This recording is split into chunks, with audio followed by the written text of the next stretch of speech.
Hoje estamos aqui para falar da PEC 66. Para você que tem precatórios, para você que atua nesse tema, você já deve estar sabendo que tem uma proposta de emenda à Constituição em fase final de aprovação no Senado que muda drasticamente o procedimento de pagamentos de precatórios no Brasil. Eu considero que é uma das piores até hoje no tema relacionado a precatórios e ela muda drasticamente como são pagos os precatórios hoje no Brasil. Para você que não sabe, ou você está perdido sobre o conteúdo dessa PEC, aqui a gente vai resumir de forma didática quais os principais impactos dessa medida e o que afeta para quem tem um precatório ou quem está na fila esperando para receber o seu direito.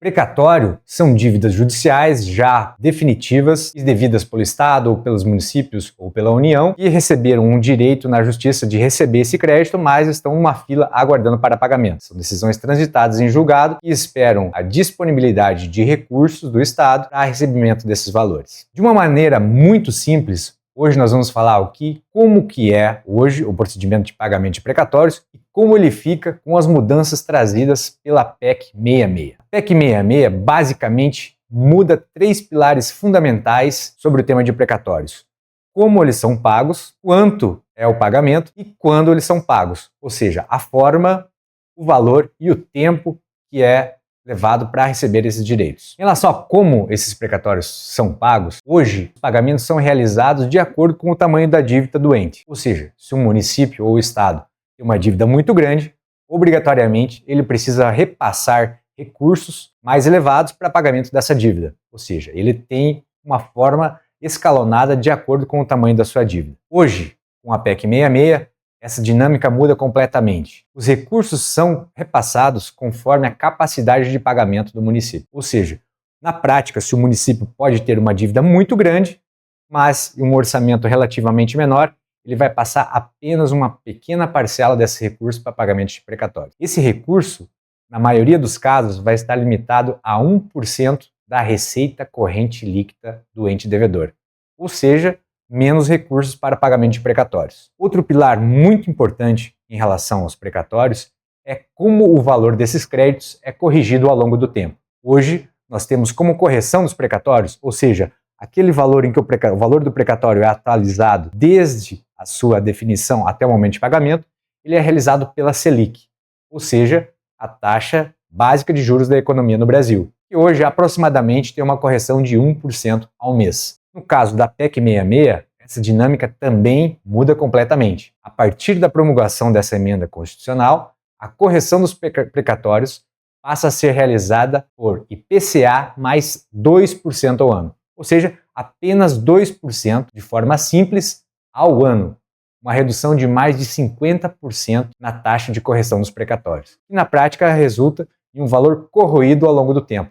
Esse credor que já esperou anos e não vai ter uma compensação adequada até o momento do pagamento do seu crédito, pois o crédito vai acompanhar um pouco menos, ou seja, muito próximo da inflação do Brasil, que a gente sabe que o IPCA muitas vezes não corresponde à real inflação vivida pelo cidadão brasileiro. Outro aspecto fundamental na mudança trazida pela PEC 66 é quando, ou seja, o prazo em que esses créditos serão pagos. Hoje, existe um limite temporal, ou seja, dezembro de 2029. Essa é a data em que todos os estados e municípios têm como prazo final para pagamento de precatórios. Ou seja, você tem uma dívida e tem um prazo para pagar, certo? Só que o que ocorre com a PEC 66? A partir da promulgação da emenda, esse prazo simplesmente deixa de existir. Talvez essa seja a principal mudança e mais drástica para quem está na fila para receber um precatório. Ao longo dos anos, historicamente, esse prazo foi sendo prorrogado. Já tivemos uma época em que esse prazo era 2020, depois com uma emenda constitucional foi prorrogado para 2024, atualmente nós temos o prazo de 2029 para ser pago e simplesmente com essa nova PEC, esse prazo deixa de existir. Ou seja, praticamente um incentivo para que o ente público não pague as suas contas e atrase ainda mais os precatórios sem um prazo definido para pagamento. Essas mudanças trazem um impacto significativo para quem tem um precatório. Por quê?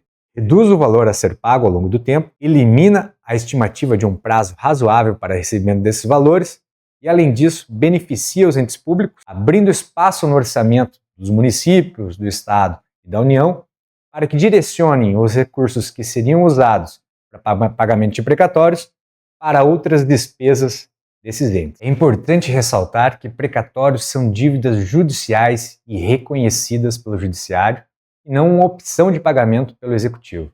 Ou seja, muitas dessas dívidas são resultado de tragédias familiares, resultado de compensações por injustiças praticadas pelo Estado ou pelos municípios, que simplesmente agora o executivo tem a opção de pagá-las quando puder, ou pela conveniência do município. Ou seja, uma dívida judicialmente reconhecida, agora o executivo tem a opção de prolongar indefinidamente, ou seja, não há um prazo para pagamento desses débitos. É importante ressaltar que a justificativa para essas mudanças na PEC partiram principalmente de um pedido dos municípios para abrir mais espaço fiscal em seus orçamentos, ou seja, na prática, direcionar o dinheiro do pagamento dos precatórios para outras áreas de gasto dos municípios. Essa justificativa é um tanto quanto questionável, porque ela, de certa forma, maquia a dívida do ente devedor, dos municípios, abrindo espaço fiscal e dinheiro disponível sendo direcionado para outras áreas. Isso leva a outros problemas adicionais. Uma percepção maior de risco por parte dos investidores. Se um governo não consegue honrar com as suas próprias dívidas ou fica alongando-os por tempo determinado, obviamente que isso tem um impacto negativo na sociedade.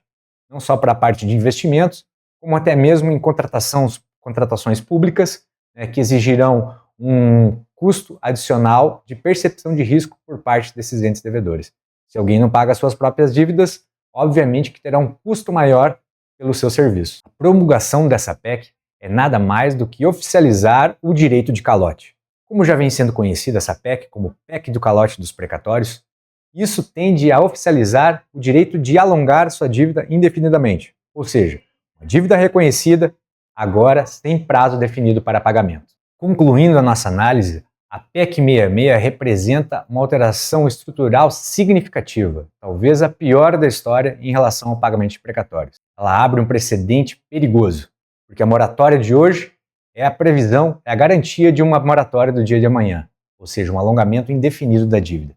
Temos certeza que é uma mudança principalmente que afeta os mais vulneráveis, até porque mesmo os precatórios alimentares, aqueles decorrentes de dívidas aos mais vulneráveis, também estão incluídos. Somos veemente contra a PEC 66, estamos na defesa dos interesses dos credores, lutando por meios institucionais para que essa PEC não seja aprovada. Sabemos que com muita chance essa PEC será realmente aprovada, mas estaremos lutando junto à OAB, junto ao STF, para que os direitos dos credores de precatórios sejam preservados.